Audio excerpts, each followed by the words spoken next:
o sagaz e inteligente colega de Teresina, né, coloca 3 questões, né, que são interessantes de comentar com relação ao Buber no Eu e Tu, né, ao nível de comentário. Né. Em primeiro lugar, ele coloca uma questão com relação ao que o Buber chama de espírito. Né? Quer dizer, diz ele, quando o Buber fala de espírito, ele não estaria caindo numa metafísica, né? Tal como é a crítica da metafísica que o Nietzsche faz, por exemplo. Né? Também ele coloca uma questão com relação à tematização pelo Buber do eu e tu. Né? Quando o Buber escreve sobre o eu e tu, ele diz, né? O Buber não estaria objetificando o eu-tu, né? Em terceiro lugar, ele coloca uma questão, né, sobre a conversão, né? O termo que o Buber utiliza. Né? O que é que ele quer exatamente dizer com conversão? Né? E uma quarta questão, né, com relação ao tu primitivo. Né? O Buber fala em algum momento, seja com relação ao homem primitivo, seja com relação à criança, né? Ele fala do tu, a criança recém-nascida. Né? Ele fala do tu primitivo. Né? Então, exatamente o que é que quereria Buber dizer quando ele fala do tu primitivo. Né? Então, abordando cada uma dessas questões, né? Quando o Buber fala do espírito, né, em específico, é preciso a gente considerar, né, que o Buber faz parte de uma tradição, né, a tradição racídica, né, que valoriza a vida, né, enquanto vida vivida e o mundo enquanto mundo. Né? O corpo enquanto corpo, a vida enquanto vida, o mundo enquanto mundo. Né? Quer dizer, quando o Buber se refere a espírito, né, é preciso ter em mente, por exemplo, né, uma colocação que o Buber faz quando ele fala de Deus, e ele diz assim, não conheço nenhum caminho para Deus que não passe por esse mundo. Né? E com relação ao espírito, é bom ter muito claro, né, o que o Buber coloca no próprio eu e tu. Né? Quando ele diz assim, né, o espírito é a resposta do homem ao seu tu. Né? Quer dizer, na verdade, o espírito não é, em momento algum, uma concepção metafísica. Né? Sobretudo, o espírito é uma vivência. Né? O espírito se dá como vivência. Né? E o espírito se dá fundamentalmente no âmbito da relação dialógica, do encontro dialógico, né? Do homem com o tu, do eu e do tu, do eu com o tu. Né? Seja o tu na relação com a natureza não humana, seja o tu na esfera do interhumano, seja o tu na esfera do sagrado. Né? Mas é na medida em que o homem afirma a relação eu-tu, né, e participa ativamente dessa relação, desse desdobramento de possibilidades, que é a relação eu-tu, que o homem efetivamente vive no espírito. Né? O espírito, para o Buber, fundamentalmente é a resposta do homem ao seu tu. Né? Uma segunda questão que ele coloca, né, é se o Buber não objetifica o eu-tu na medida em que ele escreve sobre o eu-tu. Né? Eu acho que não há como não dizer que sim. Né? De fato, o escrito, né, já é um acontecido. O escrito já é um eu isso. Né? Agora, nós precisamos considerar fundamentalmente, né, não só o escrito enquanto resultado, mas o escrever. Né? E além de considerar o escrever, né, enquanto processo de produção do escrito, né, é fundamental nós considerarmos o tipo de escrito. Ou seja, em que medida esse escrito é provocativo, né, na produção de uma relação eu-tu, de uma nova relação eu-tu. Né? Essa é uma questão fundamental. Né? Porque se o escrito, né, num determinado nível, né, é coisa, né? É instalação, é coisa instalada, né? E, portanto, é objeto, parte de uma relação eu-isso, né? Nós não podemos dizer a mesma coisa com relação ao processo da escritura, com relação ao processo de escrever, né? E o Buber, quer dizer, o livro do Buber, o Eu-Tu, ilustra magistralmente, né? Esse processo de escrever como dialógica, né? A escrita do Buber no Eu-Tu não é uma escrita teorética, né? Não é uma escrita que se dê numa relação sujeito-objeto, né? Toda ela um processo de produção dialógica, né? Um processo de produção que se dá como modo de vivência eu-tu, né? E nesse modo de vivência eu-tu, ele produz a obra, né, que é o livro Eu-Tu, né? Essa obra produzida enquanto escrito, né, em particular nos momentos que ele fala do Eu-Tu, né, apesar de ser um objeto, né, apesar de se dar numa relação eu-isso, né, ela se oferece, né, de um modo extremamente provocativo, né, para a produção da momentaneidade instantânea da vivência eu-tu naquele que se relaciona com esse escrito, né? Na verdade, o escrito do Buber pode ser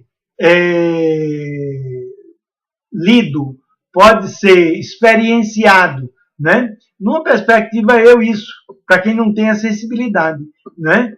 Mas para quem quer que tenha sensibilidade, ou seja, para quem quer que se coloque numa postura estética com relação ao que está escrito no Eu-Tu, para quem quer que se coloque numa perspectiva pré-dialógica com relação ao que está escrito naquela obra Eu-Tu, facilmente recebe essa obra não como um objeto, né, mas como um tu, efetivamente, né? Quer dizer, e essa é a grande, né, capacidade do Buber, né, de produzir um objeto que é coisa instalada, mas que ao mesmo tempo é um tal tipo de instalação da coisa que permite o resgate do tu, né, que está ali contido, e que permite que se elabore uma relação eu-tu, uma relação dialógica com o que está escrito na obra, né?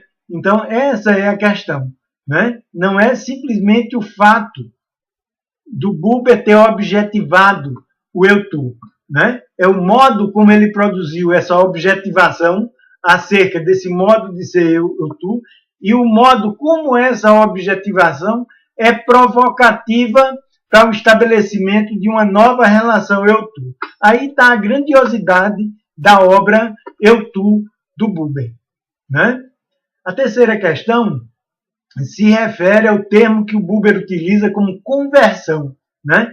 Facilmente esse termo pode ter uma conotação religiosa, né?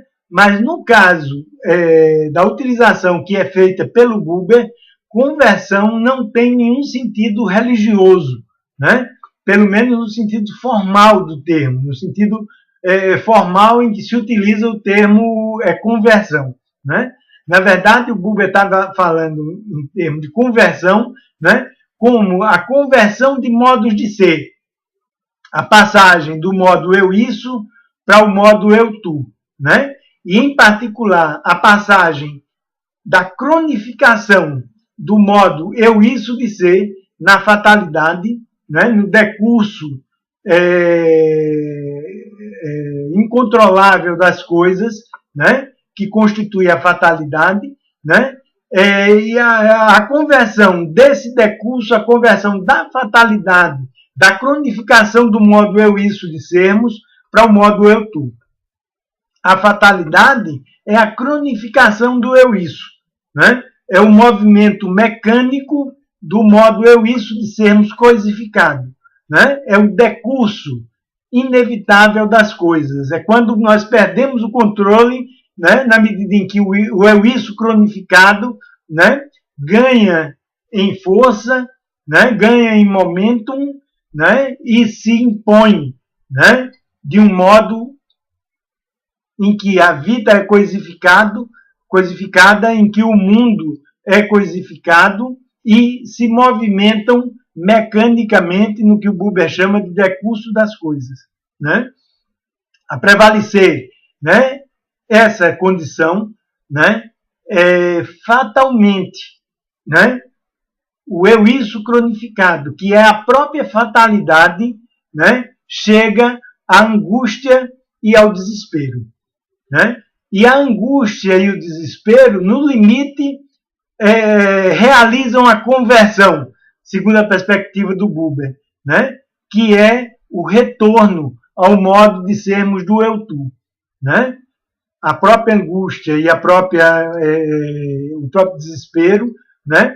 São modos de ser eu-tu, que fogem, que saem da fatalidade e do decurso inevitável das coisas, né?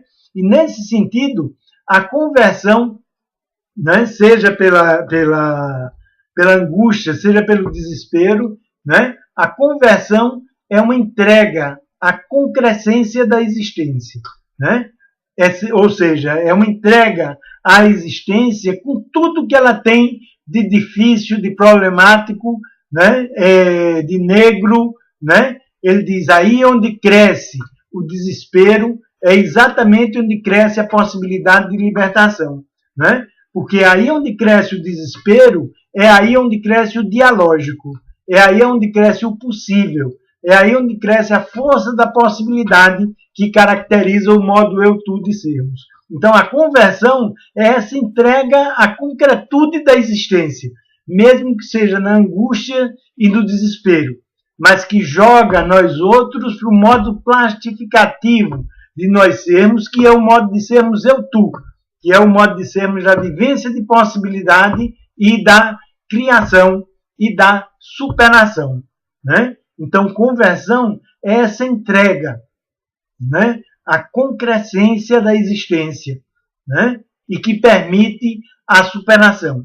Aí onde cresce o desespero é exatamente onde cresce a possibilidade de libertação, porque é exatamente onde cresce a possibilidade do eu-tu, ou seja, o modo eu-tu de sermos como vivência de possibilidade, né? Então, conversão, o Buber utiliza nesse sentido, não tem nenhum sentido religioso no sentido formal da palavra, né? E a outra questão que o colega de Teresina coloca, né, é com relação, né, ao que o Buber chama de tu primitivo, né? Então, o tu primitivo, né, no eu-tu, basicamente o Buber aplica com relação à criança, né, com relação ao recém-nascido, né, e analogamente com relação ao que seriam os homens primitivos, né? Quer dizer, e aí talvez não com muita propriedade, né? Mas ele diz assim, a criança, né, tem uma unidade primitiva com a mãe, né? Tem uma unidade que é física, né? Uma unidade que é fisiológica, né? E que é psicológica, né? E de repente essa unidade é rompida com o nascimento, né? E a criança começa a se relacionar, né, com um mundo, né, no qual ela progressivamente se constitui como um eu, né?